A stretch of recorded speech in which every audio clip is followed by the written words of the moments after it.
At 2:34 a.m. on a Thursday morning in the prestigious Meridian Heights neighborhood, emergency responders received a call that would expose one of the most twisted justifications for murder in recent criminal history. The caller's voice was trembling, frantic. "Someone broke in," he whispered. "My wife. There's so much blood. She's not breathing." What happened in that luxury home would reveal a secret life built on cultural appropriation, forbidden desire, and a delusion so powerful it justified the unthinkable. This is the story of Marcus Whitmore and the night he decided that ancient traditions mattered more than his wife's life. Welcome to Crime V, where the darkest truths are revealed. Marcus Whitmore was born on a crisp November morning in 1985 in Hartford, Connecticut, to parents who represented the pinnacle of American professional success. His father, Richard Whitmore, was a corporate attorney whose billable hours exceeded most people's annual salaries. His mother, Patricia Whitmore, directed a prestigious nonprofit organization that placed her in rooms with senators and CEOs. They were the kind of family that appeared in local magazine features about power couples balancing career and family. But appearances, as this story will prove, mean absolutely nothing. Marcus was their golden child, at least on paper. Straight A's came naturally. Academic awards accumulated on shelves in their colonial-style home like trophies from a war he hadn't realized he was fighting. But 3 years after Marcus's birth, Jonathan arrived, and everything Marcus had built suddenly felt insufficient. Jonathan didn't have to try the way Marcus did. Charisma came to him like breathing. While Marcus memorized flashcards and calculated his path to valedictorian, Jonathan made friends effortlessly, laughed without self-consciousness, and somehow made their parents smile in ways Marcus never could. The brothers weren't rivals exactly. They were two people living in the same house, speaking different languages, occupying different emotional universes. By the time Marcus graduated from Yale with honors in economics in 2007, he had perfected the art of achievement as armor. If he couldn't be loved effortlessly like Jonathan, he would be undeniably successful. He moved to Manhattan, took a position at an investment banking firm, and worked 80-hour weeks like a man possessed. Because he was possessed by the need to prove something to people who weren't even paying attention. At 25, when most of his college friends were still figuring out their careers, Marcus founded Whitmore Capital Consulting. His specialty was helping tech companies expand into international markets, and he approached each project with the methodical precision of a surgeon and the ruthlessness of a warlord. By 2018, Marcus Whitmore was worth an estimated $47 million. He wore Tom Ford suits that cost more than his childhood car. He drove a Mercedes that purred like a satisfied cat. He owned a stunning home in Meridian Heights, a gated community where privacy was purchased along with property. But money, as he was slowly learning, couldn't buy the one thing he'd never learned to create: genuine human connection. His colleagues respected him. His clients trusted his judgment. But nobody really knew him because Marcus Whitmore had spent 33 years building walls so high that even he had forgotten what he was protecting. That's where Claire Morrison entered the story, like a gentle disruption to a perfectly ordered system. They met in 2012 at a charity fundraiser at the Maritime Museum, one of those events where wealthy people write checks to feel better about their wealth. Marcus was there because attendance was good for business. Claire was there because she actually cared, working in public relations for nonprofit organizations and genuinely believing, that people could change the world through connection and compassion. She was everything he wasn't: warm where he was cold, open where he was closed, hopeful where he was cynical. When she approached him with a smile that reached her hazel eyes, asking about his work with the kind of interest that seemed authentic, Marcus felt something he hadn't felt in years. Not love, not exactly, but the possibility of being seen. Their courtship lasted 6 months, which Marcus approached like a business acquisition. Flowers delivered on schedule. Dinner reservations at restaurants that impressed. Conversations where he performed interest in her work while mentally cataloging how to make himself indispensable to her. Claire, for her part, saw something in him that her friends couldn't: vulnerability beneath the expensive suits and controlled expressions. "He just needs someone to teach him how to feel," she told her best friend Madison over wine one evening. Madison's response: "Some people can't be taught," would echo with haunting accuracy years later. But Claire Morrison had been raised to believe in redemption stories, in the power of love to transform, in happy endings that felt earned rather than given. They married in 2013, a ceremony of 75 guests at a boutique hotel overlooking the harbor. It was elegant but not ostentatious, expensive but not excessive, everything perfectly calibrated to signal success without arrogance. During the ceremony, as Marcus repeated his vows about loving and cherishing until death, Claire cried tears of joy. Marcus felt something approximating contentment, the satisfaction of checking another box on the list of adult achievements. Prestigious education, successful business, attractive wife. If his chest felt hollow where his heart should have been, he told himself that was normal, that this was what adult life felt like, that the passionate love Claire read about in novels was fiction, not a realistic expectation. The first 5 years of their marriage established patterns that would define and ultimately destroy them. Claire adapted to Marcus's emotional distance the way water adapts to the shape of its container. She filled their home with warmth that he didn't reciprocate. She planned dinner parties that showcased his success while he took business calls between courses. She joined book clubs and volunteer organizations and built a life rich in connection while he built a fortune through calculated isolation. They existed in parallel universes that occasionally intersected over breakfast or during the hour before sleep. Two people sharing an address but living fundamentally separate lives. Claire told herself this was enough, that not everyone experienced romance novel passion, that stability and respect were more important than intensity. But the real transformation in Marcus's carefully controlled world began not with Claire, but with his brother Jonathan. 3 years younger and infinitely more comfortable in his own skin, Jonathan had chosen a completely different path. While Marcus accumulated millions, Jonathan worked as a social worker, making $52,000 a year and considering himself wealthy in the ways that actually mattered. He met Sarah Morrison in 2015 at a community center where both volunteered, and their relationship was everything Marcus's marriage wasn't. Built on genuine emotional intimacy, sustained by daily small kindnesses, rooted in the ability to be completely vulnerable with another human being. Sarah Morrison was 27 when she met Jonathan, an elementary school teacher with quiet strength and a gentle demeanor that put her students immediately at ease. She came from a working-class background in Pennsylvania, where her parents had taught her that love was demonstrated through presence, not presence. When Jonathan Whitmore walked into her life, she recognized immediately what Marcus would never understand: that the greatest gift you can give another person is the courage to be exactly who they are. Their wedding in 2016 was a courthouse ceremony followed by a reception at Richard and Patricia Whitmore's home, where 70 people celebrated two people who were genuinely, obviously, almost painfully in love.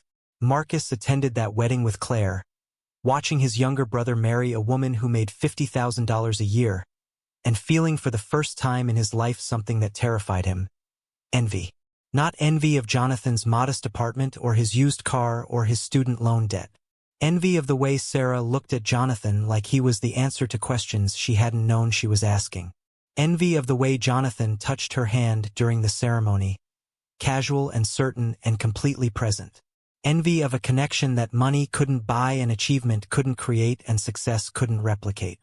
Marcus went home that night and made love to his wife with a desperation that confused them both, trying to create through intensity what he'd never learned to build through intimacy.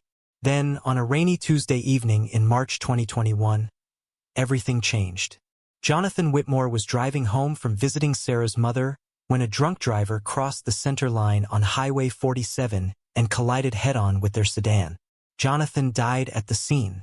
Sarah survived with critical injuries that required 3 months of recovery and left her with scars that would never fully fade. The call came to Marcus at 11:47 p.m., Richard Whitmore's voice breaking as he delivered news that would fracture their family in ways none of them could have anticipated. Marcus handled the funeral arrangements with his characteristic efficiency, transforming grief into logistics. He paid for everything, chose the casket, wrote the obituary, selected the flowers. At St. Christopher's Church, 300 people gathered to mourn a man who had touched lives simply by being present in them. Marcus delivered a eulogy that praised Jonathan's compassion and dedication, revealing nothing of himself, maintaining perfect control even as their mother sobbed in the front pew. But there was one moment, one crack in the armor that would prove catastrophic. As mourners filed past to offer condolences, Sarah Morrison Whitmore collapsed in grief, and Marcus caught her. For 5 minutes, he held his brother's widow as she wept into his chest, and something shifted inside him. Not love, not desire, but something more dangerous. The feeling of being desperately needed by someone who had lost everything. Claire noticed the change immediately. "Something's different about Marcus since the funeral," she told Madison 3 weeks later over coffee. "He's more present, but also more distracted, if that makes sense. Like he's finally feeling something, but I'm not sure what." Madison, ever the pragmatist, suggested therapy. Claire, ever the optimist, hoped time would heal whatever wounds had been opened. Neither of them could have imagined that Marcus Whitmore was about to embark on a journey that would cost Claire her life and destroy any remaining illusion of the man she thought she'd married. In June 2022, 15 months after Jonathan's death and 7 months before Claire's murder, Marcus Whitmore boarded a flight to Dubai that would fundamentally alter his understanding of family, marriage, and the twisted ways human beings justify their darkest desires. The assignment was straightforward. Nexus Global Technologies needed guidance on expanding into Middle Eastern markets, and Marcus's reputation for navigating complex international business environments made him the obvious choice. The project required 6 weeks of travel between Dubai and Abu Dhabi, meetings with government officials and business partners, immersion in a culture whose values and structures were radically different from anything Marcus had experienced. Claire was relieved. "Maybe the distance will help us," she said the morning he left, referring to a tension in their marriage that neither of them could articulate. Marcus kissed her forehead, a gesture of affection that required no emotional availability, and disappeared into a world that would give him permission to become someone he'd always wanted to be. Dubai hit Marcus like a physical force. The Celestial Palace Hotel where Nexus had booked him occupied 47 floors of crystalline luxury. His suite overlooking a city that seemed to have been constructed from pure ambition and unlimited resources. Everywhere Marcus looked, he saw wealth that made his own fortune feel quaint. Cars that cost more than houses, watches that cost more than cars, a level of excess that would have been grotesque except that it was so thoroughly normalized. But it wasn't the luxury that seduced Marcus Whitmore. It was something deeper, something he found in the conservative elegance of traditional values coexisting with extreme modernity, in the way family and obligation and honor were discussed in his business meetings like they were currencies more valuable than oil. The first week passed in a blur of presentations and negotiations. Marcus impressed his Emirati counterparts with his preparation and cultural sensitivity, the way he'd researched appropriate greetings and dress codes, the respectful questions he asked about local customs. By the second week, he'd been invited to more intimate gatherings, dinners at private clubs where business dissolved into philosophy and relationships were built on trust rather than contracts. It was at one such dinner, on June 19th at the exclusive Burj Al Salam restaurant, that Marcus Whitmore encountered the idea that would consume him completely. The gathering included 3 Emirati businessmen Marcus had been working with: Khalid al-Rashid, a real estate developer whose family had owned land in Dubai since before the oil boom; Ahmed al-Mansouri, who managed investment portfolios worth billions; and Saeed al-Thani, whose connections to government ministries made him invaluable for navigating regulatory requirements. The conversation began with business projections and market analysis, but as the evening wore on and the formality relaxed, the discussion shifted to family, to legacy, to the ways different cultures approach obligation and honor. Marcus listened with the intensity of a man who'd been waiting his entire life for someone to explain the rules to a game he'd been losing without understanding why. Khalid al-Rashid, a man in his 60s whose white candura and calm demeanor suggested both wealth and wisdom, made an observation that detonated something inside Marcus's carefully controlled psyche. "In the West," Khalid said, his English accented but precise, "you view marriage as a romantic partnership between 2 individuals. This has value, certainly, but it neglects the larger truth, that marriage is about family, about lineage, about obligations that transcend personal desire. When a man dies, his brother has a responsibility to his widow. Not as possession, you understand, but as protection. The children remain within the family bloodline. The widow is honored and cared for. It is not about desire or conquest. It is about duty to those who share your blood. Marcus felt his pulse accelerate. The concept wasn't entirely foreign to him. He'd encountered references to Levirate marriage in history classes, biblical scholarship, anthropological texts. But hearing it discussed as a living practice, as something honorable rather than archaic, gave him permission to examine a possibility that had been forming in the shadows of his consciousness since Jonathan's funeral. Is this still practiced? Marcus asked, trying to keep his voice casual, academic. Ahmed al-Mansouri smiled, a gesture that suggested he'd recognized something in Marcus's question. In traditional families, yes. Not as a requirement, but as an option. A choice made from respect and responsibility rather than law. The conversation moved on to other topics, but Marcus's mind remained fixed on that single concept. Responsibility to his brother's widow, duty to family, honor through protection and care. That night, alone in his hotel suite 47 floors above a city of impossible ambition, Marcus Whitmore began researching with the obsessive focus he typically reserved for business ventures. Islamic family law, polygamy practices across different cultures, historical precedents for brothers marrying widows, academic papers on kinship obligations. He read until dawn, and what he found was a framework that could transform his growing obsession with Sarah from something shameful into something sacred. The fact that these traditions emerged from cultures he didn't belong to, that he was appropriating practices rooted in religious and social structures he barely understood, that American law would view what he was contemplating as simple adultery, none of this penetrated the delusion taking shape in his mind. Over the following weeks in Dubai, Marcus's transformation accelerated. He attended more dinners, asked more questions, built a comprehensive understanding of how polygamy functioned in traditional Islamic families.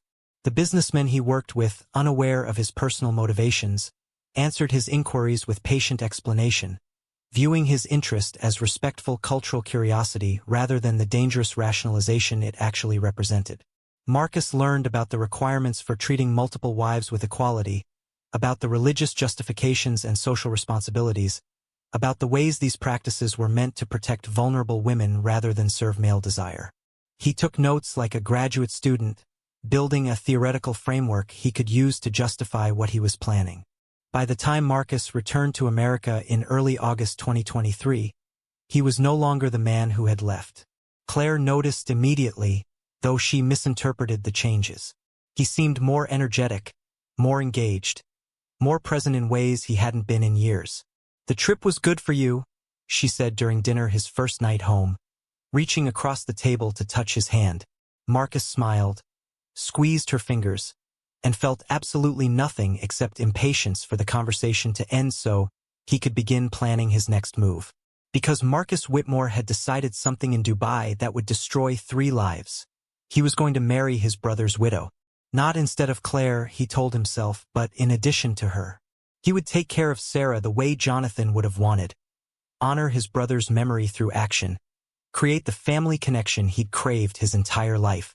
The fact that this required systematic deception, adultery, and the violation of every vow he'd made to Claire was irrelevant, because Marcus had found something more powerful than morality: cultural permission. The first contact came on August 15th, 2 weeks after his return, carefully planned to seem spontaneous and caring. Marcus called Sarah on a Tuesday evening, his voice warm with concern. "I know it's been a while, but I wanted to check in, see how you're doing. Jonathan would have wanted us to stay connected." Sarah, who had been struggling through grief's long aftermath in her modest apartment, teaching elementary school by day and crying herself to sleep most nights, was touched by the gesture. "That's kind of you, Marcus. I'm managing." They talked for 40 minutes about safe topics. Her students, her parents, the ways grief ambushed you at unexpected moments. Marcus listened with perfect attention, asked thoughtful questions, ended the call with an invitation. "Let's get coffee this week. I'd like to hear more about how you're really doing." They met at Riverside Cafe 3 days later, a neutral public location where Sarah felt comfortable and Marcus could begin the slow work of making himself indispensable. Sarah Morrison Whitmore, at 32, was a woman hollowed out by loss. She wore her dark blonde hair in a simple ponytail, dressed in practical clothes that prioritized function over fashion, carried herself with the quiet exhaustion of someone who'd survived trauma but wasn't sure why.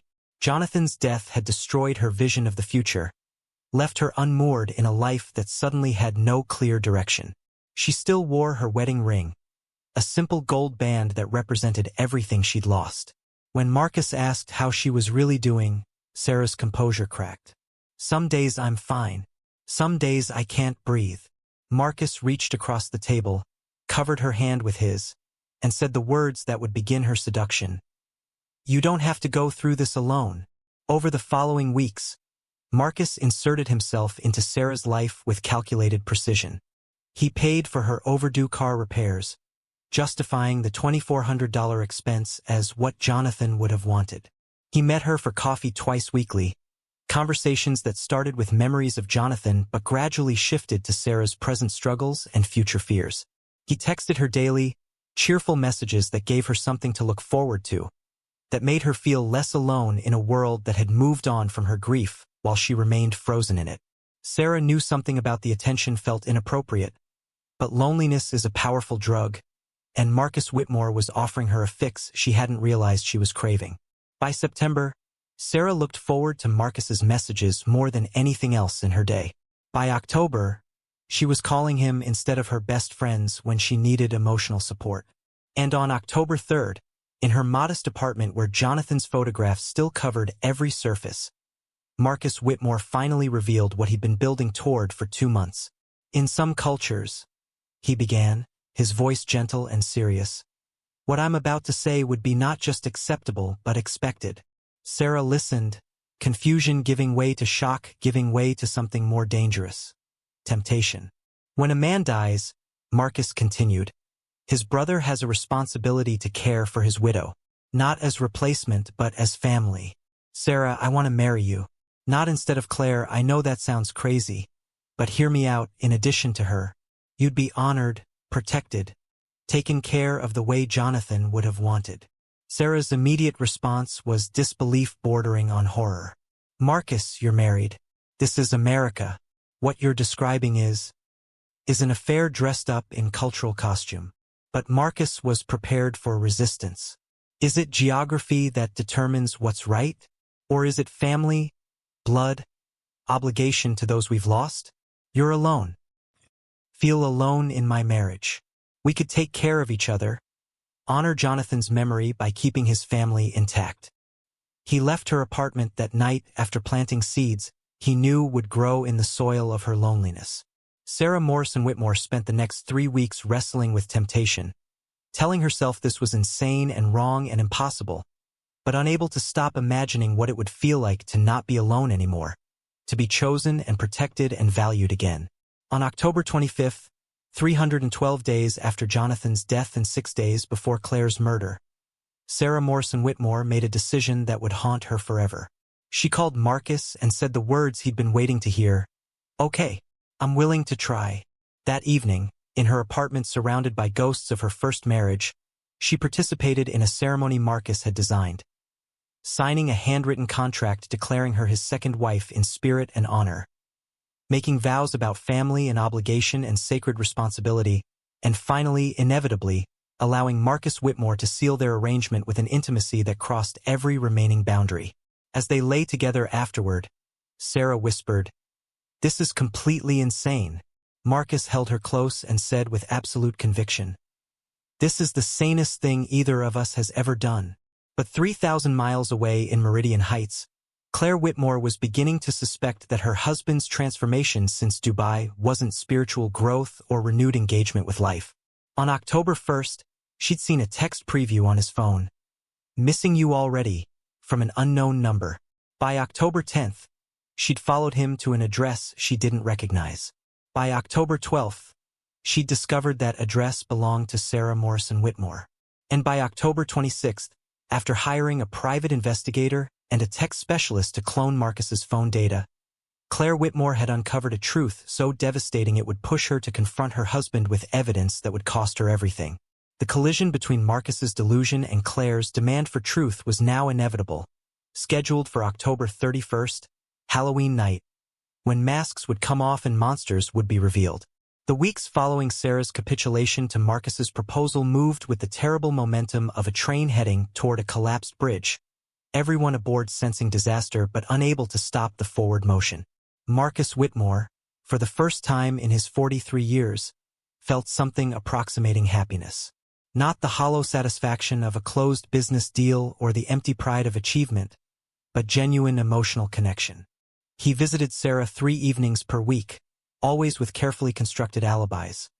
Client dinners, networking events, late meetings that Claire never questioned because Marcus had spent their entire marriage working late. What made this different?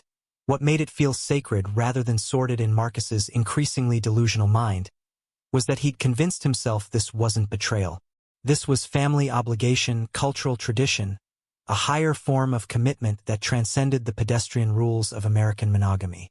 Sarah's apartment became a sanctuary where Marcus could be someone he'd never allowed himself to be. Vulnerable, present, emotionally available. They would sit on her worn couch, surrounded by photographs of Jonathan that Sarah couldn't bring herself to remove, and talk for hours about everything Marcus had spent decades avoiding. His childhood feeling invisible next to Jonathan's natural charisma. His marriage to Claire that had always felt like a performance of normalcy rather than genuine partnership. His terror that he'd reached the end of his life having accumulated wealth but never experienced real human connection. Sarah listened with the patient attention of someone trained to help children feel heard, and in her acceptance Marcus found something more intoxicating than any drug. The feeling of being fully known and not rejected. But Sarah's participation in this arrangement was built on foundations far more fragile than Marcus understood. She wasn't driven by love or even desire, at least not initially. She was driven by a loneliness so profound it had become its own kind of madness. 2 years after Jonathan's death, Sarah's world had contracted to a punishing routine. Teach elementary school children while performing cheerfulness she didn't feel. Return to an apartment that echoed with absence. Cry herself to sleep while clutching Jonathan's pillow, wake up and repeat. Her friends had drifted away, uncomfortable with grief that refused to resolve itself on a socially acceptable timeline. Her family lived 3 states away and communicated in careful phone calls that never acknowledged how badly she was drowning. When Marcus offered her attention, protection, the promise that she mattered to someone again, Sarah grabbed onto it like a person underwater grabbing anything that might float. Their physical relationship began on October 25th with an urgency that surprised them both. Marcus had imagined something gentle and reverent, but Sarah kissed him with the desperation of someone trying to feel alive again, and he responded with an intensity that had been absent from his marriage for years. Afterward, lying tangled in sheets that still smelled faintly of the lavender detergent Jonathan had preferred, they created the mythology that would sustain their affair. "This isn't wrong," Marcus said, his voice carrying the conviction of someone who'd spent weeks constructing justifications. "We're honoring Jonathan. We're keeping family together. In the cultures I studied, this would be celebrated." Sarah wanted to believe him, needed to believe him, because the alternative was acknowledging that she was destroying another woman's marriage and betraying every value she thought she held. The contract Marcus had drafted, handwritten on expensive stationery and signed by both of them, declared Sarah his second wife in spirit and commitment. The language was carefully chosen to sound traditional and honorable. Promises to provide for her material needs, protect her emotional well-being, honor her as family rather than mistress. Sarah kept the document hidden in a box with Jonathan's letters, a juxtaposition of past and present that should have horrified her, but instead felt somehow inevitable. "You're not betraying Jonathan," Marcus told her during one of their evenings together, his hand gentle on her face. "You're allowing me to complete what he started, to take care of you the way he would have wanted, to keep you in the family." The circular logic should have been obvious, but loneliness and grief had eroded Sarah's ability to think clearly, and Marcus's certainty was intoxicating. Meanwhile, 3 miles away in the luxury of Meridian Heights, Claire Whitmore was experiencing her own transformation. The woman who had spent 10 years convincing herself that emotional distance was normal in mature marriages, that companionship was sufficient substitute for passion, that stability mattered more than intimacy, that woman was dying. In her place emerged someone harder, someone capable of surveillance and suspicion, someone who'd hired private investigators and learned to read credit card statements like archaeological evidence of betrayal. The changes in Marcus since Dubai had initially seemed positive. More energy, more engagement, moments of tenderness that gave Claire hope their marriage might finally evolve into something real. But by late September, those positive signs had curdled into something that made her stomach clench with anxiety she couldn't name. The specific details accumulated like water torture, each drop individually insignificant but collectively devastating. Marcus's phone, previously left casually on kitchen counters, now remained in his possession constantly, password protected with a code Claire didn't know. His calendar, once shared transparently, now contained blocks of time labeled simply meeting, with no details about location or participants. His clothes sometimes smelled of perfume Claire didn't wear, a light floral scent that seemed familiar but that she couldn't quite place.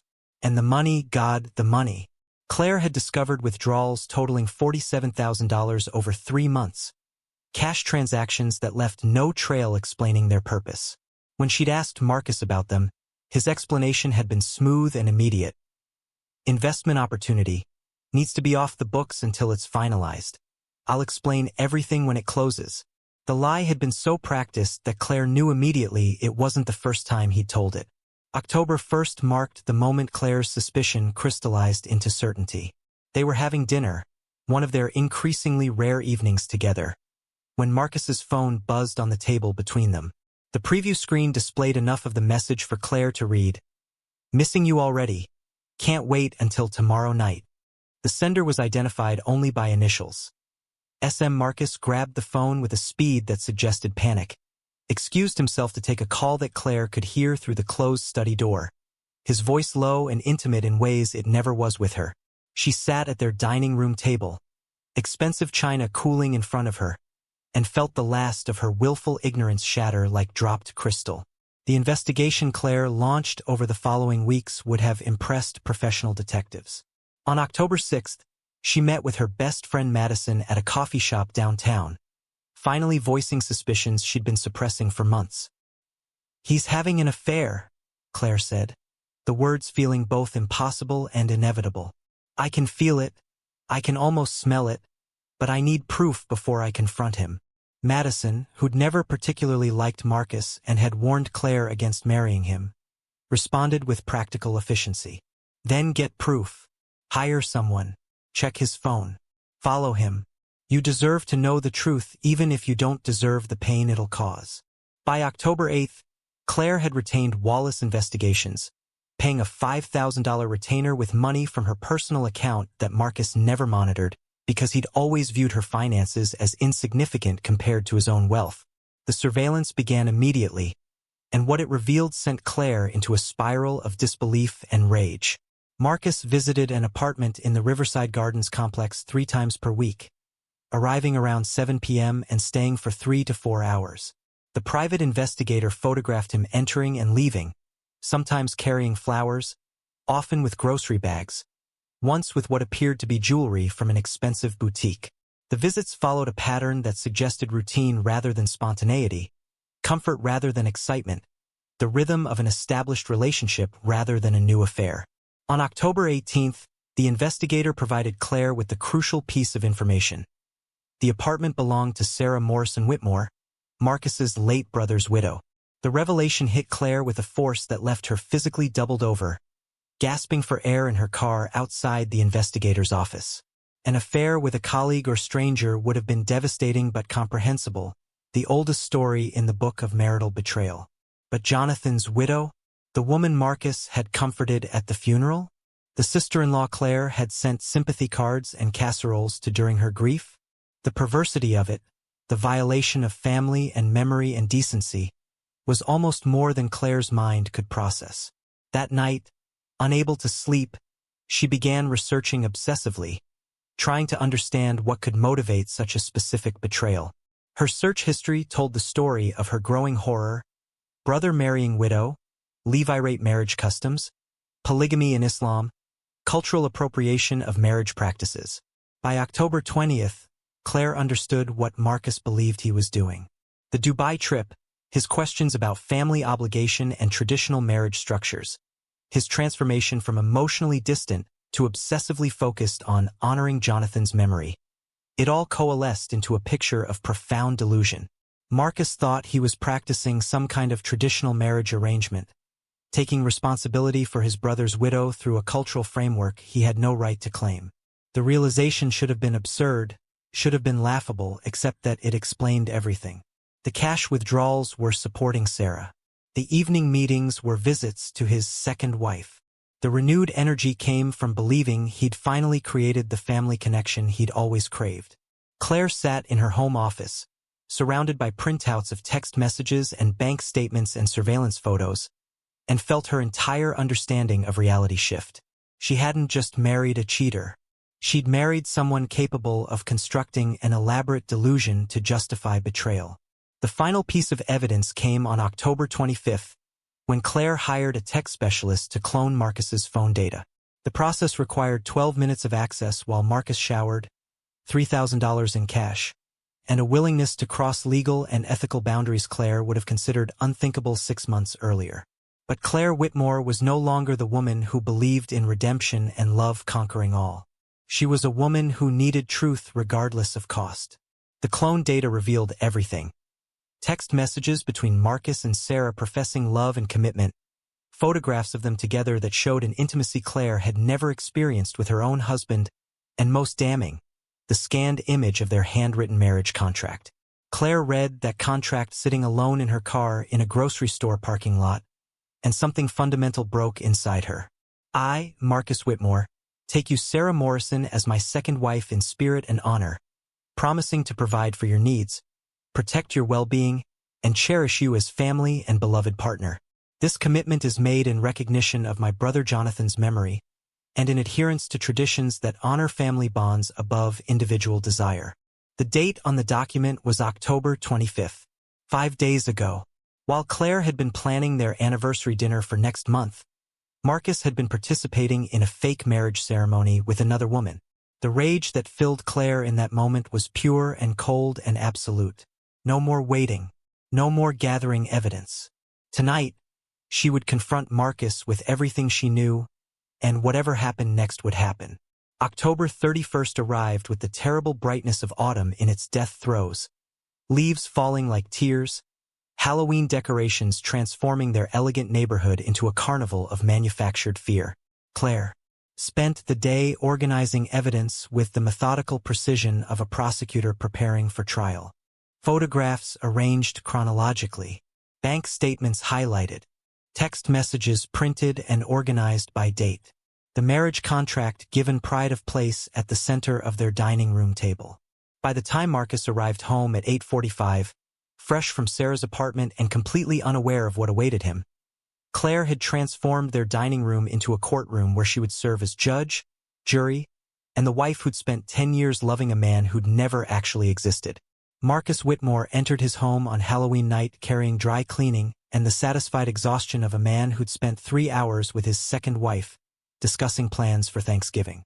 He was debating whether to tell Claire he'd be traveling for business over the holiday, giving him freedom to spend it with Sarah, when he saw her sitting at the dining room table. The table was covered with papers arranged in neat rows like evidence at a crime scene, and Claire's expression held something Marcus had never seen before. Absolute clarity.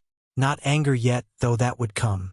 Not tears, though those had been shed privately over the past weeks.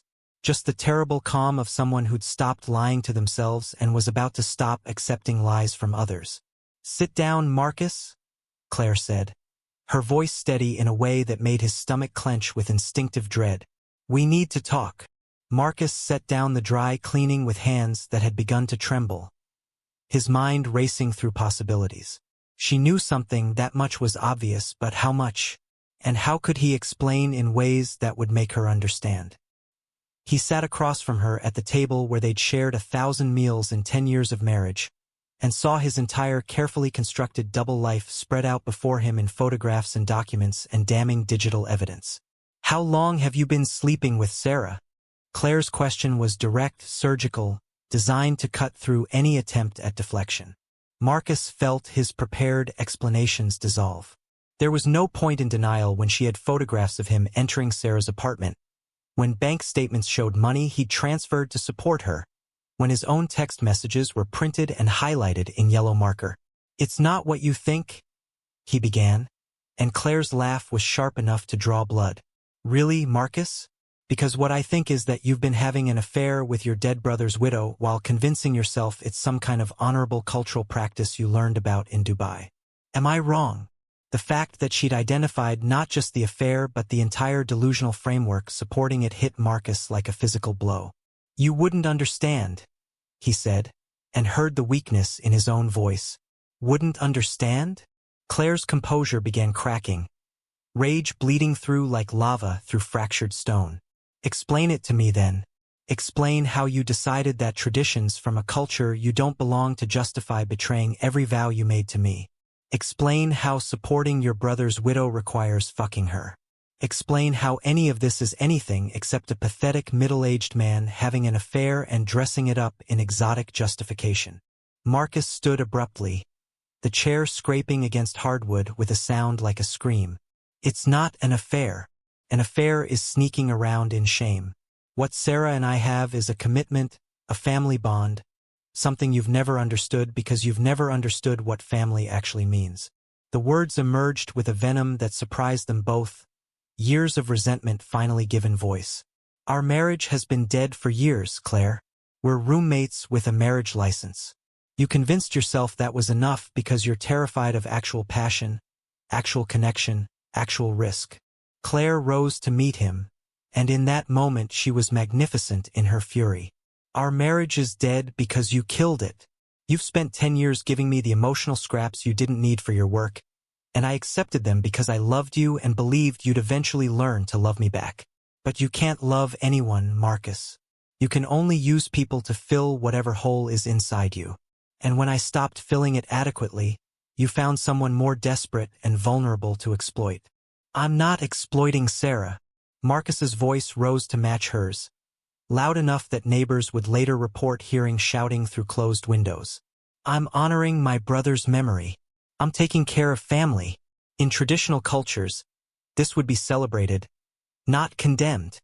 Claire grabbed the handwritten marriage contract from the table and held it up like evidence of insanity. "Traditional cultures? Marcus, you're not Emirati or Afghan or practicing any religion that includes these traditions. You're a businessman from Connecticut who spent 6 weeks in Dubai and decided that gave you permission to appropriate practices you don't understand to justify adultery." The argument escalated over the next 40 minutes, circling through justifications and recriminations, Marcus defending his vision of honorable polygamy while Claire systematically dismantled every rationalization. "Did you ever love me?" she asked at one point, her voice breaking. "Or was I always just the appropriate wife for a successful businessman?" Marcus's hesitation before answering told Claire everything. "I cared for you," he said finally. "I respected you. But what I feel with Sarah, that connection, that understanding of family and obligation, I never had that with you. Because I'm not a grieving widow you could manipulate with money and attention," Claire shot back. "Sarah was vulnerable and alone, and you exploited that. You convinced her that betraying me was somehow honoring Jonathan. That's not love, Marcus. That's predatory." The word predatory detonated something in Marcus's chest. "I am not a predator. Predators lie and manipulate for selfish reasons. Everything I've done has been about family, about creating meaning from Jonathan's death, about building something real instead of the performance we've been living." By 10:30, they'd reached the point of ultimatum. Claire's hands were shaking, but her voice was steel. "You have one choice. End it with Sarah tonight, completely and permanently, or I file for divorce tomorrow morning and take half of everything you have. And I'm calling Sarah right now to tell her exactly what you are. A manipulative narcissist who's convinced her that his midlife crisis is a sacred calling." She picked up her phone, began scrolling for Sarah's number, and Marcus felt his carefully constructed world beginning to collapse. "Don't," he said, reaching for her phone. Claire pulled it away, her finger hovering over the call button. "Why not? She deserves to know the truth. She deserves to hear from another woman how you've destroyed one marriage and corrupted her grief for your own purposes. Marcus's panic transformed into something darker, more desperate. You don't understand what you'll destroy. Sarah needs me. She has nothing without me. You'd condemn her back to that loneliness just to punish me? I'd free her from your manipulation, Claire responded, and pressed the call button. The sound of the phone dialing, that soft electronic trill, was the last sound of their marriage. It was also the trigger for what happened next. Marcus lunged forward, grabbing for the phone, and Claire instinctively pulled away. They struggled, civilized people transformed into something primitive by rage and desperation. 10 years of unspoken resentments given physical form.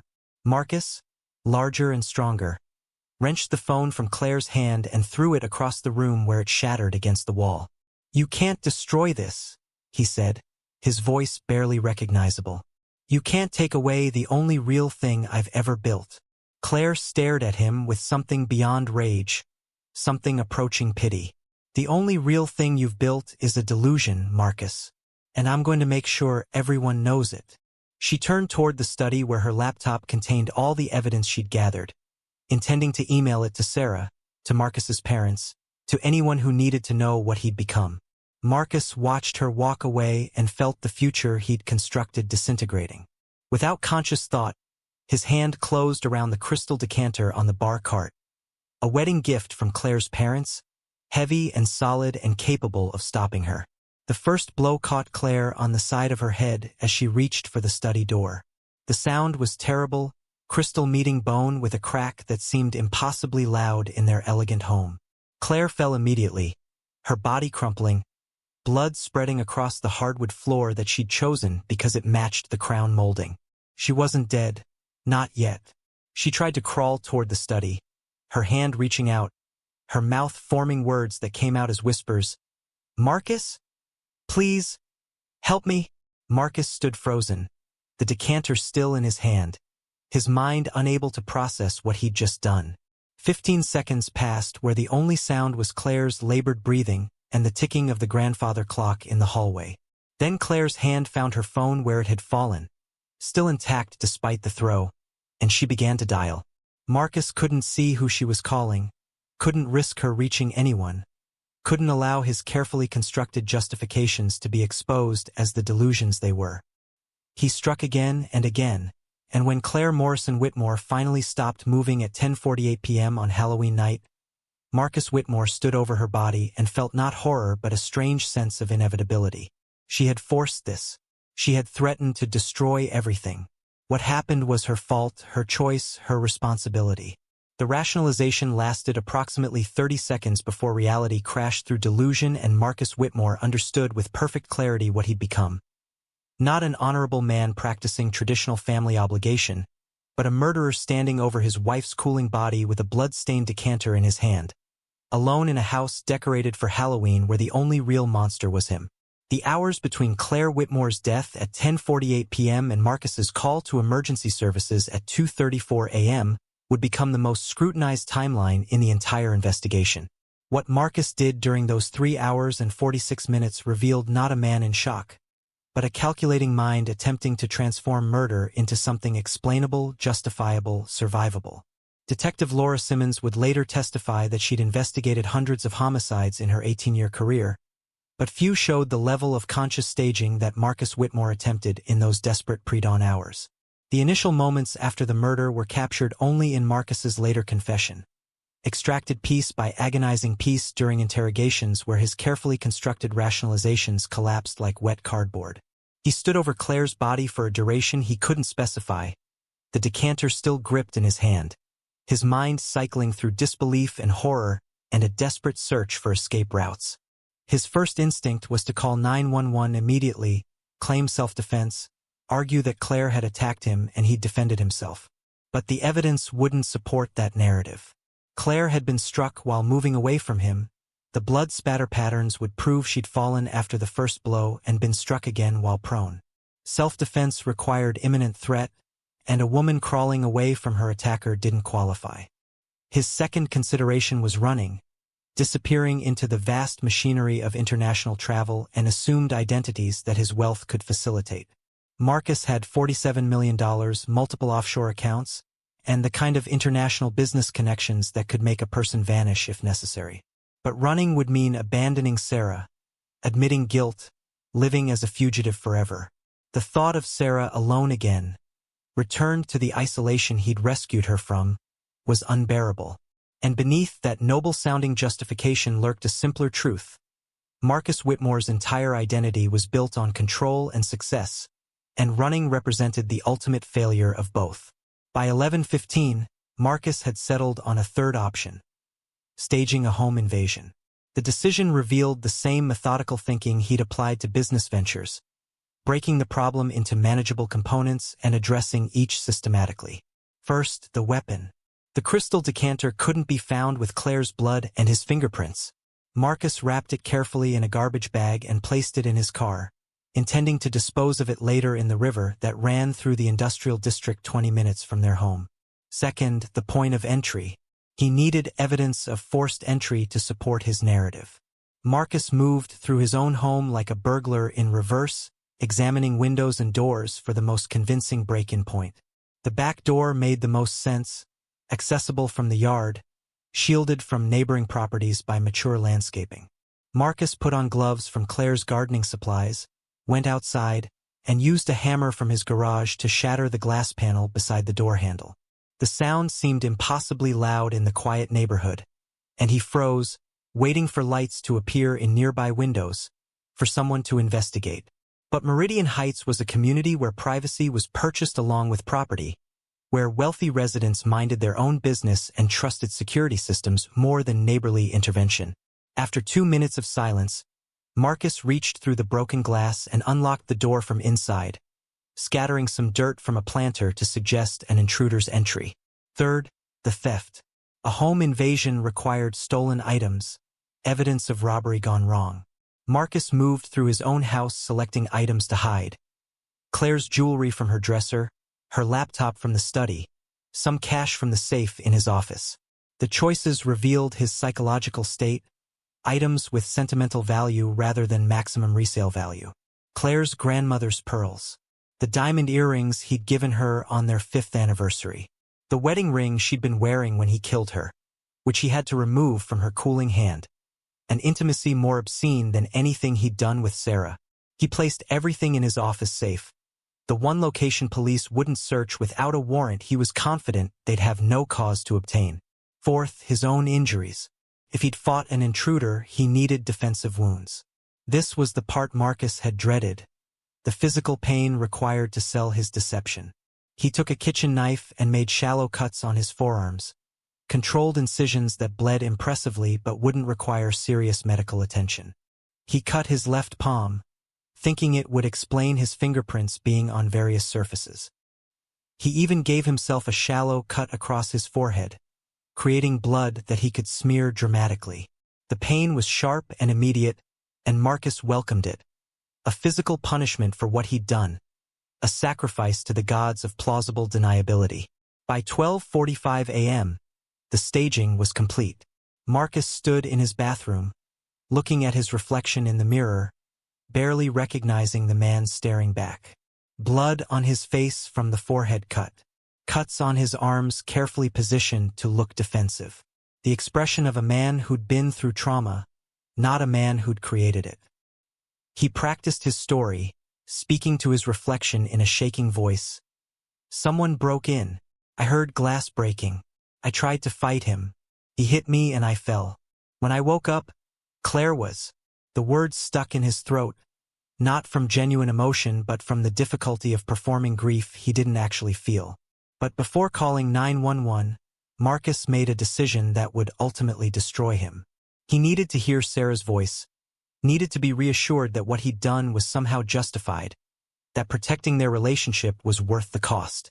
At 1:15 a.m., 3 hours and 27 minutes after murdering his wife, Marcus called Sarah Morrison Whitmore. She answered on the third ring, her voice thick with sleep and confusion. Marcus, what's wrong? It's after 1 in the morning.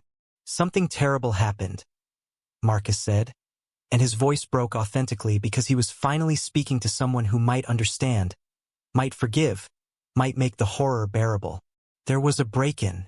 Claire, she's dead, Sarah. Someone broke in and I tried to stop him, but Sarah's gasp was audible even through the phone. Oh my God. Marcus, are you hurt? Have you called 911? Her immediate concern for his well-being, even in the face of such catastrophic news, felt like absolution. Not yet. I needed to hear your voice first. I needed to know that we'd be okay. The silence that followed lasted exactly 7 seconds, captured in phone records that would become trial evidence. Marcus, Sarah said carefully, her teacher's training allowing her to stay calm in crisis. You need to call 911 right now. Whatever happened, you need emergency services there immediately. I'll come to you, but you need to call them first. Marcus agreed, said he loved her, and ended the call at 1:18 a.m. He sat in the darkness of his study for another 76 minutes, building his courage, rehearsing his performance, preparing to transform from murderer to victim. At 2:34 a.m., Marcus Whitmore called 911.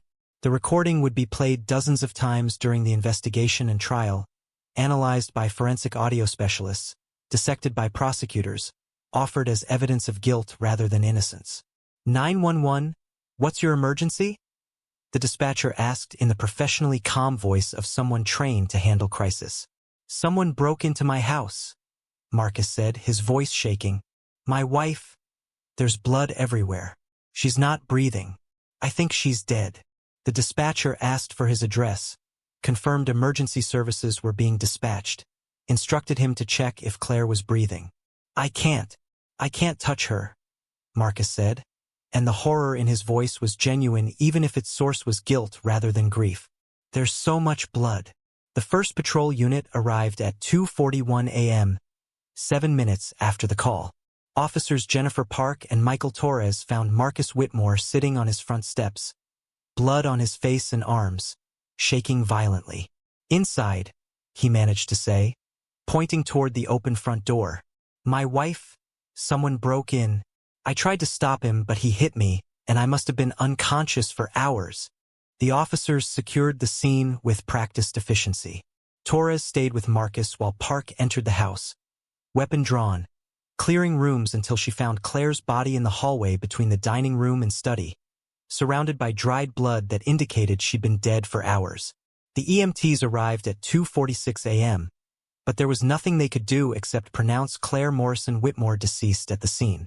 Marcus was treated for his superficial wounds, cuts that the paramedics noted were unusually symmetrical and shallow for defensive injuries sustained during a violent struggle. That observation, casually entered into the medical report, would become one of dozens of small inconsistencies that accumulated into a mountain of evidence against Marcus's story.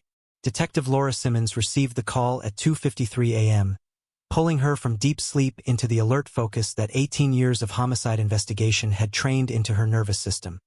Home invasion gone wrong in Meridian Heights, her sergeant said. Wealthy couple. Wife dead. Husband claims he was knocked unconscious. Simmons was at the scene by 3:20 a.m., her practiced eye immediately cataloging details that didn't align with Marcus's narrative. The broken glass from the back door was distributed wrong, more inside than outside, suggesting the break had originated from within rather than without. The stolen items were oddly specific, sentimental rather than valuable, not the pattern of a burglar working quickly under pressure. And Marcus himself, sitting in the back of an ambulance being treated for cuts that looked more self-inflicted than defensive, had the demeanor of someone performing trauma rather than experiencing it. Mr. Whitmore, Simmons said, her voice professional but not unkind. I'm Detective Laura Simmons.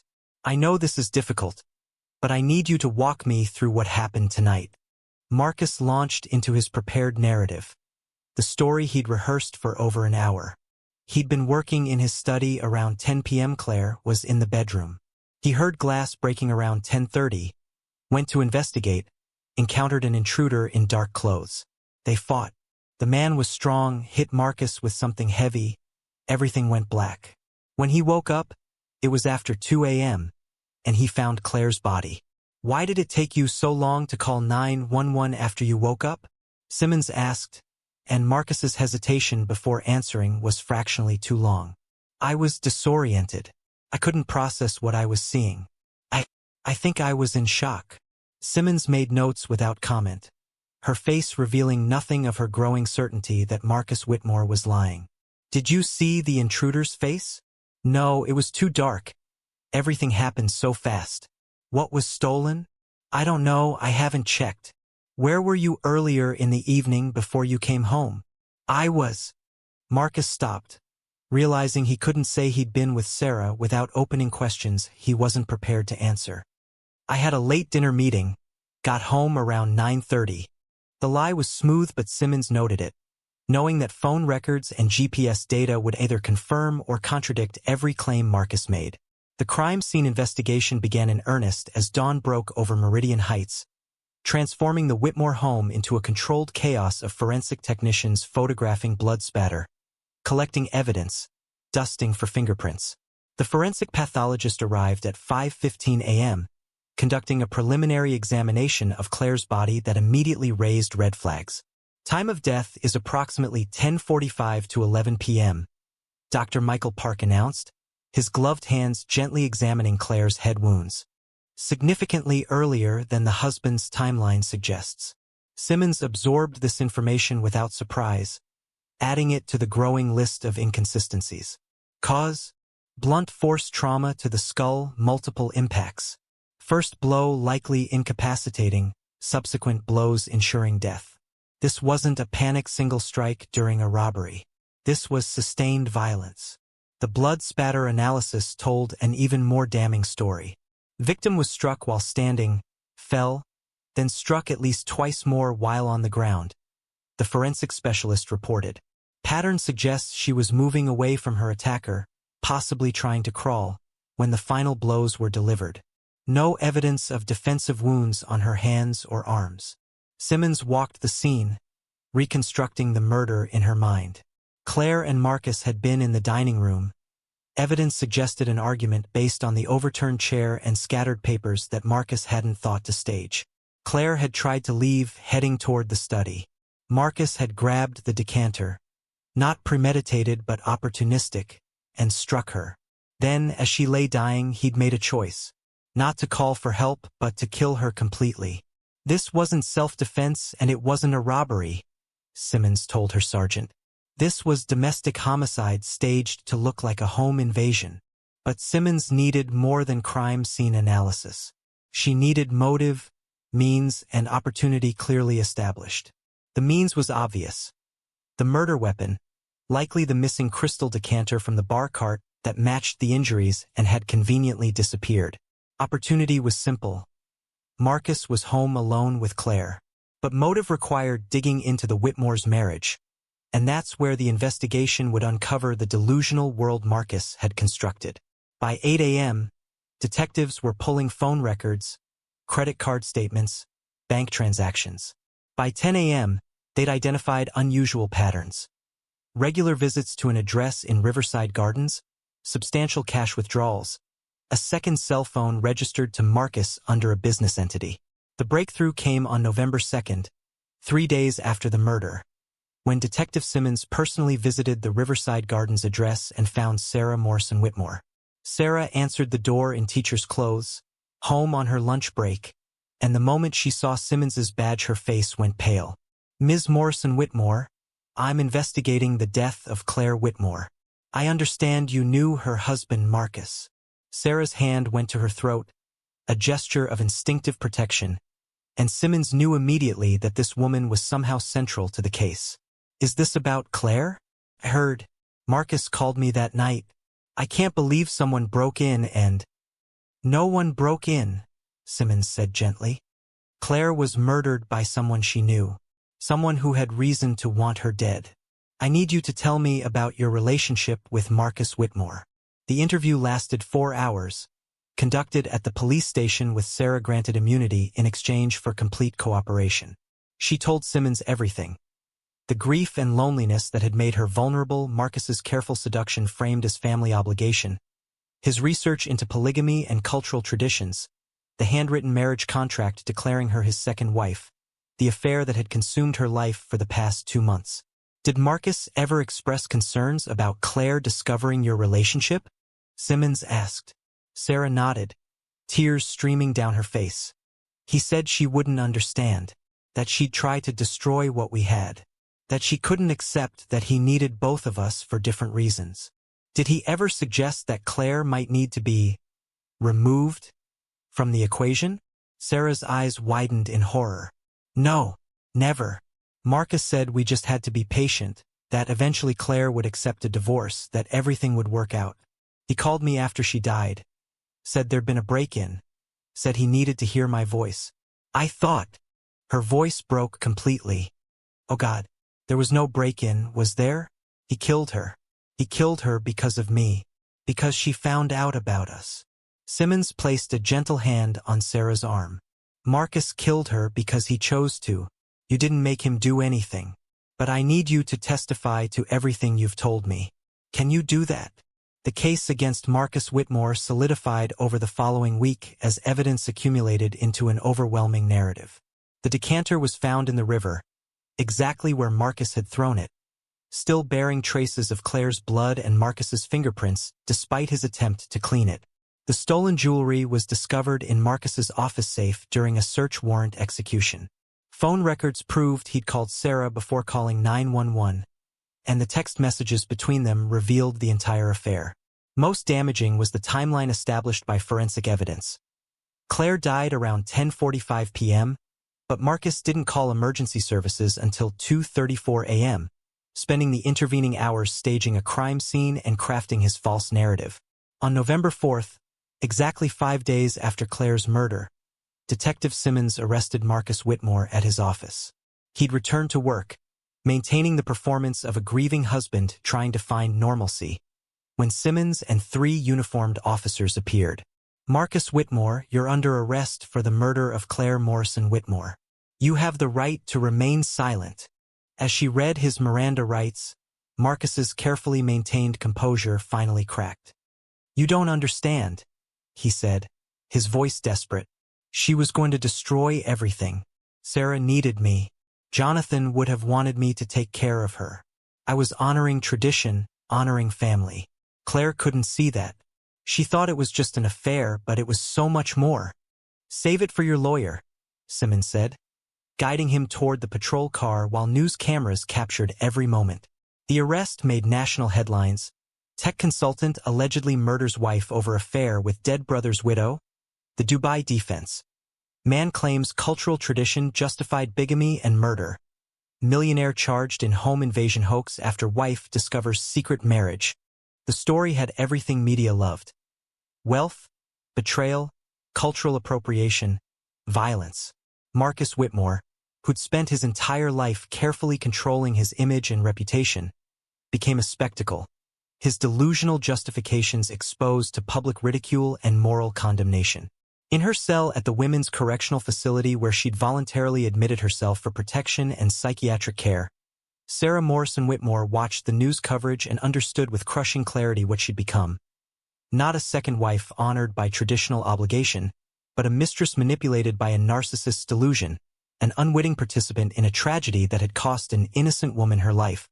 She would cooperate fully with prosecutors, testify against Marcus, spend the rest of her life trying to atone for weaknesses that had been exploited by a predator she'd mistaken for a protector.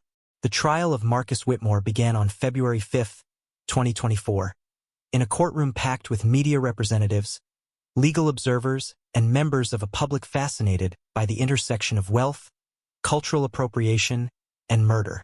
Judge Elizabeth Morrison, a veteran of 3 decades presiding over criminal cases, had seen her share of dramatic trials, but even she was unprepared for the circus this case would become. The prosecution was led by District Attorney Catherine Wells, a formidable attorney whose conviction rate exceeded 90%, and whose reputation for methodical destruction of defense narratives was legendary. Marcus's defense fell to Richard Chun, a criminal attorney whose previous successes included several high-profile acquittals, but who faced an almost impossible task in this case: defending a man who'd constructed an elaborate delusion and then committed murder to protect it. The jury selection took 3 days, complicated by the extensive media coverage that had saturated public consciousness with opinions about Marcus's guilt. The final 12 jurors and 4 alternates represented a cross-section of society. Teachers and business owners, retirees and young professionals, people who would spend the next month hearing evidence that would challenge their understanding of marriage, culture, and the human capacity for self-deception. During voir dire, both attorneys probed potential jurors' views on polygamy, cultural practices, and domestic violence. Can you set aside your personal moral judgments about infidelity and judge this case solely on whether the defendant murdered his wife? Wells asked each potential juror. Chen's questions focused on reasonable doubt and the complexity of human motivation. Can you accept that someone might do terrible things without being a terrible person? The opening statements established the competing narratives that would define the trial. District Attorney Wells stood before the jury with the confidence of someone holding an unbeatable hand, her voice clear and measured as she laid out the prosecution's case.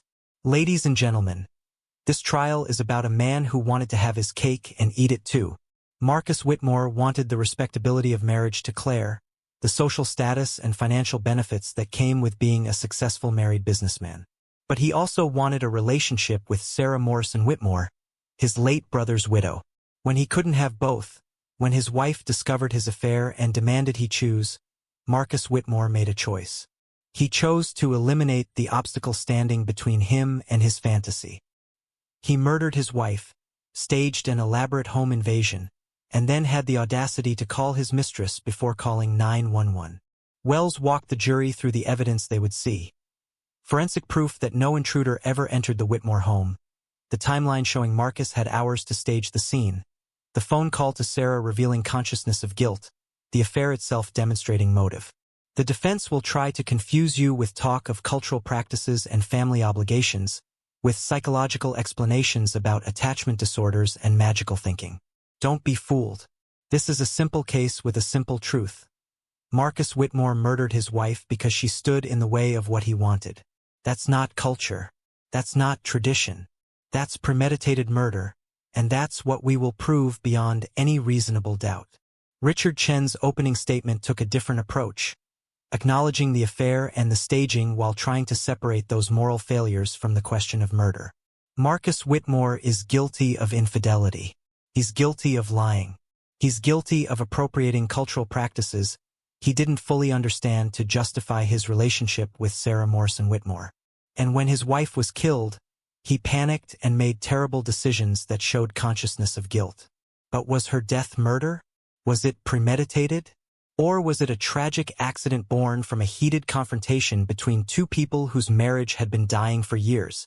Chen painted Marcus as a deeply flawed man whose emotional limitations had led him to construct an elaborate fantasy about family obligation and traditional marriage.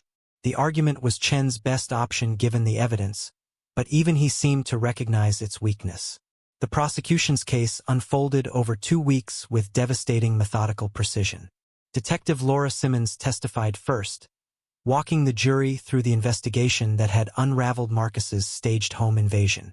She explained how the glass from the broken door was distributed wrong, how the stolen items were found in Marcus's own safe, how the timeline of death contradicted his story of being unconscious for hours.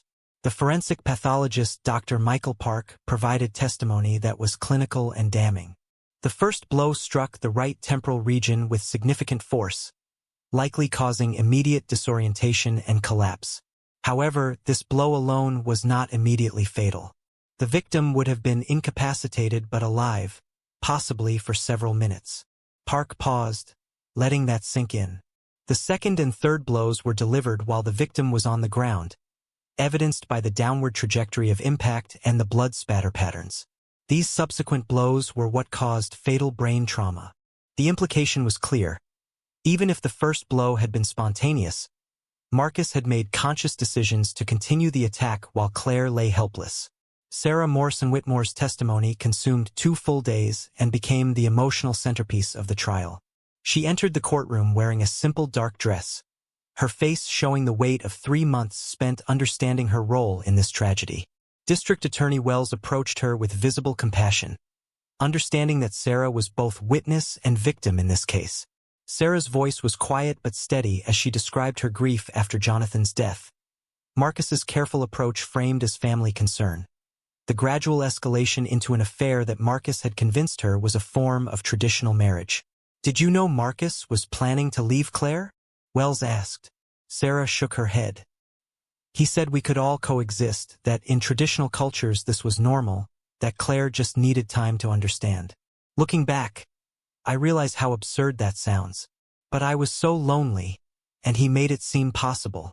Wells entered into evidence the handwritten marriage contract, and several jurors' expressions showed disgust at the document's presumptuous language. "Did Marcus ever express fear that Claire would discover your relationship?" "Constantly. He said she wouldn't understand, that she'd try to destroy what we had, that we had to be careful." Chen's cross-examination of Sarah was gentle, recognizing that attacking her too aggressively would alienate the jury. Sarah's eyes filled with tears as she admitted, "I made terrible choices. I was weak and lonely, and I let Marcus convince me that what we were doing was somehow honorable.